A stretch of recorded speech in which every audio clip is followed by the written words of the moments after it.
ઘણા સમયથી ગુજરાત પોલીસ વિવાદોમાં ઘેરાયેલી હોય, પરંતુ આજ સુધી ગુજરાત રાજ્યની સરકાર તેના પર કોઈ જાતનું અંકુશ ન લગાવેલું હોય અને કાયદાને ઘોળીને પી જનારા એવું લોકો પર કોઈ જાતનું એક્શન લેવામાં ન આવતું હોય, જેનો દાખલો આજે જૂનાગઢ મુકામે શિવરાત્રી પર્વને લઈ મેળાનું આયોજન વર્ષોથી થતું હોય. તે મેળામાં પોલીસ પોતાની મનમાની અને સરકારી વાહનની અંદર પોતાનું ફેમિલી લઈ મેળાની અંદર ફરતા હોય અને સરકારી ગાડીનો ઉપયોગ કરે, છતાં પણ તંત્ર તેના પર કોઈ ધ્યાન આપતું નથી અને પોતાના જે ખાસ એમ કહેવાય એવા લોકોને પોલીસ સહકાર આપી તેમને મેળામાં જવા માટે વાહન સાથે એન્ટ્રી આપતા હોય, તેમના પાસે કોઈ જાતનો પાસ માંગવામાં ન આવતો હોય અને ખુલ્લેઆમ મન ફાવે તે રીતે રોકટોક વગર પોલીસ પોતાની મનમાની કાયદા ઉપર માનતી હોય તેવું દેખાઈ રહ્યું છે.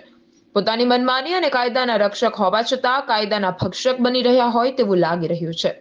રાજુ ચૌહાણ, મહાદેવ ન્યૂઝ, ઉપલેટા.